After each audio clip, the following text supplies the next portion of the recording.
আসসালামু আলাইকুম and welcome to Farhan's এজুভার্স channel. তো আজকে এসএসসি 2024-এর জন্য খুবই গুরুত্বপূর্ণ একটা দিন। একই সাথে এটা অনেকের জন্য আনন্দের এবং একই সাথে দুঃখের। যারা তাদের প্রত্যাশিত রেজাল্ট পেয়েছো তাদেরকে অসংখ্য অভিনন্দন, এবং যারা তাদের প্রত্যাশিত রেজাল্ট পাওনি তাদের জন্য মূলত এই ভিডিওটা। এখন তারা কি করবে, তাদের কি করা উচিত। তো অনেকেই এখন ডিপ্রেসড, আমি জানি যদি ভিডিওটা দেখে থাকো। তো আসলে ডিপ্রেসড হওয়ার মতনই একটা ব্যাপার।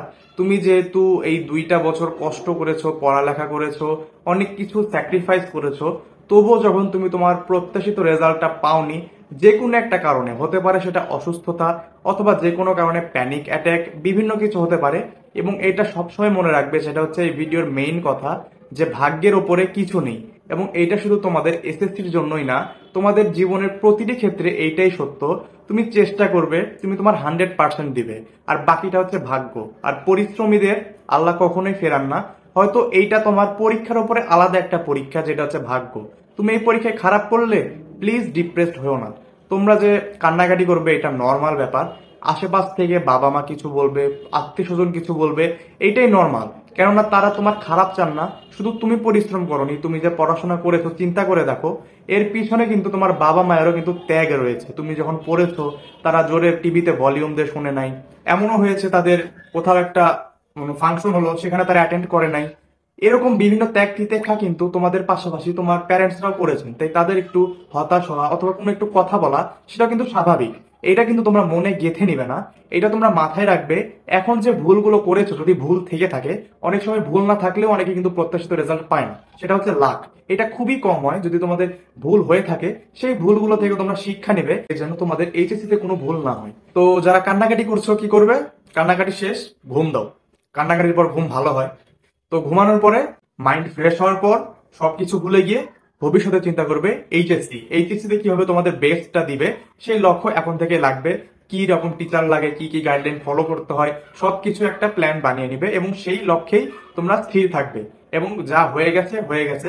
অনেকে বোর্ড চ্যালেঞ্জ করতে পারো, যাদের বিলিভ আছে যে বোর্ড চ্যালেঞ্জ করলে আসবে, অবশ্যই করো। আর যাদের হয়নি, দেখা যাচ্ছে বোর্ড চ্যালেঞ্জ করলেও হবে না, ম্যাথের ক্ষেত্রে মূলত এসব হয়, তো সেই ক্ষেত্রে যা হয়ে গেছে হয়ে গেছে, বদলানো তো আর যাবে না।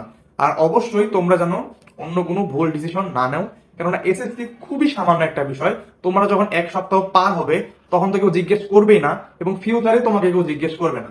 তোমাকে সর্বোচ্চ ফিউচারে কি জিজ্ঞেস করবে, তুমি কোন ভার্সিটিতে পড়েছো, এইটাই হচ্ছে মেইন ফ্যাক্ট। এবং এই ভার্সিটিতে, ভালো ভার্সিটিতে পড়ার জন্য তোমাদের অবশ্যই এইচএসসি তে ভালো রেজাল্ট করতে হবে, এবং সেজন্য প্রস্তুতিটা প্রথম থেকেই বেস্ট নিতে হবে। তো এখন থেকে সব ভুলে গিয়ে এই কাজে লেগে পড়ো। এবং কোনো অভিভাবক যদি আমার ভিডিও শুনে থাকেন, প্লিজ বিনীতভাবে রিকোয়েস্ট করতেছি, যা বলার যদি বলে ফেলছেন, আর রাগ করে থেকেন না প্লিজ। কারণ তারাও চেষ্টা করেছে সারা বছর। কারণ কারো তার খারাপ রেজাল্ট নিতে ভালো লাগে না, কারণ তার বন্ধুরা ভালো করছে, আশেপাশে যদি কোনো ভাই বোন থাকে পরীক্ষাতে, তারা ভালো করছে, আর সে খারাপ করতেছে, মানে তার অলরেডি খারাপ লাগতেছে, সে তার ভুলগুলো বুঝতে পারতেছে। তার উপর তাকে যদি অতিরিক্ত কড়া কথা শোনান, তাহলে কিন্তু তার মনটা ভেঙে যাবে আরো ভালো কিছু করার। এবং সেজন্যই কিন্তু অনেক শিক্ষার্থী ভুল ডিসিশন নেয়, ভুল দিকে পা বাড়ায়, এবং পরে আফসোস করা লাগে। তো আজকে এই পর্যন্তই। তোমাদেরকে নিয়মিত ভিডিও দিতে হয়তো পারবো না, কারণ আমার সামনে এইচএসসি পরীক্ষা। সবাই দোয়া করো। এইচএসসির পর অ্যাডমিশন ফেজের মধ্যেও হয়তো নিয়মিত ভিডিও আসতে পারবে না, তাও মাঝে মাঝে শর্ট ভিডিও দেওয়ার চেষ্টা করব। আর অ্যাডমিশনের পরে তোমরা দোয়া করো যেন ভালো একটা ভার্সিটিতে পেয়ে যাই, তাহলে তোমাদেরকে সবসময় গাইডলাইন দিতে পারবো আশা করি। তো আজকে এই পর্যন্তই, দেখা হবে অন্য কোনো একটি ভিডিওতে। আসসালামু আলাইকুম।